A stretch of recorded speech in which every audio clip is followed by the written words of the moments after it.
Hello class 7 student, अस्सलाम वालेकुम बच्चों। तो बच्चों हम पढ़ रहे थे geography elements of weather and climate. इसकी हमने वेदर एंड क्लाइमेट की डिफिनेशंस पढ़ी, एलिमेंट ऑफ द वेदर पढ़े, जिसमें हमने पढ़ा एटमॉस्फेरिक टेम्परेचर के बारे में। तो एटमॉस्फेरिक टेम्परेचर में हमने पढ़ा latitude, altitude, distance from the sea. तो आज हम पढ़ने जा रहे हैं विंड की वजह से हमारे एटमॉस्फेयर जो है हमारे एटमॉस्फेयर के ऊपर क्या असर पड़ता है, तो वो हम पढ़ने जा रहे हैं। हमारे टेम्परेचर के ऊपर क्या असर पड़ता है विंड की वजह से। Wind also have impact on the climate of a place. Wind जो है, विंड की वजह से भी हमारे प्लेस किसी जगह के क्लाइमेट के ऊपर असर करते हैं। Their warm wind rise the temperature of a place. कैसे हमारा जो विंड है, जिसकी वजह से हमारे प्लेस का क्लाइमेट जो है उसके ऊपर असर करता है या चेंज करते हैं। जैसे कि the warm wind rise the temperature. Warm wind rise क्या करता है, जब गर्म हवा जो है, विंड जो है हमारे टेम्परेचर जो है उसको इंक्रीज़ करता है। राइज किसी जगह के टेम्परेचर को इंक्रीज़ करता है। इसी तरीके से जब कोल्ड विंड चलता है तो हमारा कोल्ड विंड की वजह से हमारे प्लेस का जो टेम्परेचर जो है वो डिक्रीज़ हो जाता है। ओशन करंट, वार्म जो ओशन करंट जो है increase the temperature, while the cold ocean current decrease the temperature near by the sea coastal area. तो यहाँ पे ओशन करंट जो है, जो वार्म ओशन करंट है, जो कि हमारे टेम्परेचर को इंक्रीज़ करता है, और कोल्ड ओशन करंट जो है हमारे टेम्परेचर को डिक्रीज़ करता है, जो कि हमारे कोस्टल एरियाज के जो नज़दीक होते हैं।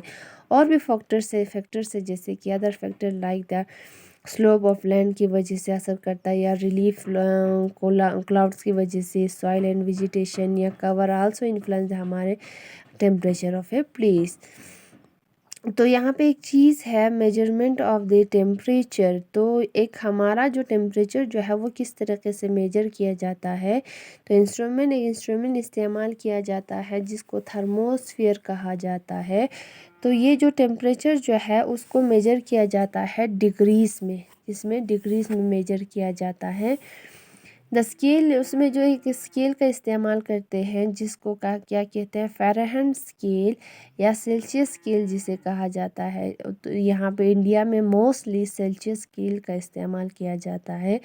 On this scale boiling point, जैसे कि यहाँ पे होता है 100 डिग्री सेल्सियस में पानी बॉईल होता है, और फ्रीजिंग पॉइंट होता है 0 डिग्री सेल्सियस।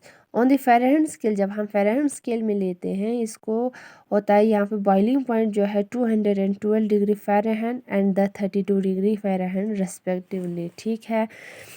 तो और एक यहाँ पे चीज़ है, atmospheric pressure. Air is weight with exert pressure on everything on the earth surface. आपको पता है एयर का वेट होता है जो हर एक चीज़ों के ऊपर, अर्थ के हर एक चीज़ों के ऊपर अपना प्रेशर एक्सर्ट करता है। This is called atmospheric pressure, जिसको क्या कहते हैं, हम एटमॉस्फेरिक प्रेशर कहते हैं। इसको हम इस तरीके से भी डिफाइन कर सकते हैं। It is defined as the force exert by the column of air due to the weight of the surface of the earth. Atmospheric pressure is measured by the instrument called the barometer. जो यहाँ पे एक instrument इस्तेमाल किया जाता है हमारे atmospheric pressure को मेजर करने के लिए, जिसको कहा जाता है barometer. The unit in which air pressure is measured is called the millibar. वो यूनिट जो हमारे एयर प्रेशर को मेजर करते हैं, जिसको क्या कहा जाता है, मिली बार कहा जाता है। तो यहाँ पे हमारे बहुत सारे एटमॉस्फेरिक प्रेशर के ऊपर बहुत सारे ऐसे फैक्टर्स हैं जो हमारे एटमॉस्फेरिक प्रेशर के ऊपर असर करते हैं। सबसे पहला, atmospheric pressure is do not same in everywhere. जो हमारा एटमॉस्फेरिक प्रेशर है वो हर एक जगह सेम नहीं होता है, ये चेंज होता है from place to place. There are many factors that affect the atmospheric pressure such as altitude, temperature and presence of water vapor. यहाँ पे बहुत सारे ऐसे फैक्टर्स हैं जो हमारे एटमॉस्फेरिक प्रेशर के ऊपर अफेक्ट करते हैं, जैसे कि अल्टीट्यूड है, या टेम्परेचर है या प्रेजेंस ऑफ वाटर वेपर, जो हम एक्सप्लेन करेंगे, अलग अलग करके पढ़ेंगे। तो ये अल्टीट्यूड की वजह से हमारे एटमॉस्फेरिक के ऊपर क्या अफेक्ट करते हैं, या हमारे जो प्रेजेंस ऑफ वाटर वेपर है या टेम्परेचर है जिसकी वजह से हमारे एटमॉस्फेरिक प्रेशर के ऊपर कैसे असर करते हैं। तो सबसे पहला पॉइंट देखो यहाँ पे, altitude. Air pressure is highest at the sea level and decrease in with height. यहाँ पे एयर प्रेशर जो है, सबसे ज़्यादा एयर प्रेशर जो है वो हमारा होता है सी लेवल पे, और जितना आप हाइट पे जाओगे, सी लेवल से जितना आप हाइट पे जाओगे उतना डिक्रीज होता है। Denser air is heavier and the exert greater pressure. जो हमारा डेंस एयर है वो हैवी होता है और ज़्यादा एक्सर्ट प्रेशर जो है ज़्यादा एक्सर्ट करता है, और जो लाइटर एयर है वो राइस अप हो जाता है, ऊपर चला जाता है, वो एक्सपेंड हो जाता है, फैल जाता है, जिसकी वजह से यहाँ पे प्रेशर जो है वो लेस एक्सर्ट करता है, कम एक्सर्ट करते हैं। और एक पॉइंट है यहाँ पे, temperature with an increase in temperature air expand and become lighter and subsequently less dense. जितना, जैसे कि यहाँ पे आप हमारा टेम्परेचर जो है वो इंक्रीज़ हो जाता है, जब किसी जगह का टेम्परेचर जो है वो इंक्रीज़ होता है तो यहाँ पे एयर जो है वो एक्सपेंड हो जाता है, फैल जाता है, जिसकी वजह से वो हल्का हो जाता है और लेस डेंस हो जाता है। इसी तरीके से जो लाइट एयर है, हल्का एयर, जो लाइट हल्का एयर जो है एक्सर्ट लेस प्रेशर, जिसकी वजह से जो हल्का एयर जो है वो प्रेशर जो है वो लेस एक्सर्ट करता है।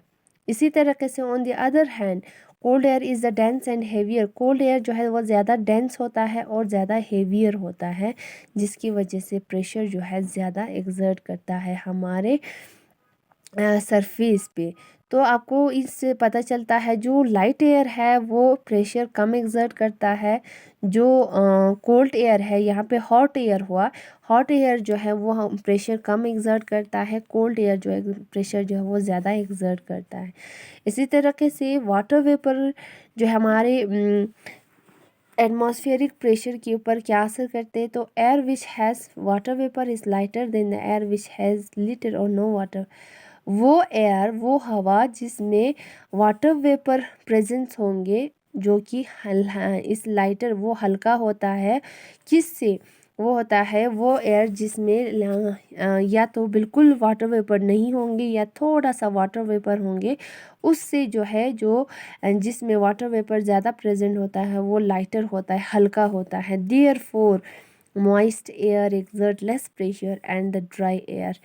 देयरफॉर जो कि हमारा मॉइस्ट एयर है exert less pressure than the dry air. ये जो हमारा मॉइस्ट एयर है जिसमें वाटर वेपर ज़्यादा प्रेजेंस होते हैं, तो वो जो है प्रेशर जो है लेस एक्सर्ट करता है, लेस प्रेशर एक्सर्ट करता है, किससे, ड्राई एयर से। ड्राई एयर में वाटर वेपर नहीं होता है या कम होता है, जिसकी वजह से प्रेशर जो है वो ज़्यादा एक्सर्ट करता है, जिससे हमें ये पता चलता है कि जो कोल्ड एयर है वो प्रेशर ज़्यादा एक्सर्ट करते हैं, और जो हॉट एयर है जो कि प्रेशर जो है वो कम एक्सर्ट करते हैं। तो नेक्स्ट हम इसके पढ़ेंगे प्रेशर बेल्ट के बारे में, ये हम नेक्स्ट टॉपिक में पढ़ेंगे। उम्मीद है इतना आप लोगों को समझ आ गया होगा। तब तक के लिए थैंक यू, खुदा हाफिज़, टेक केयर।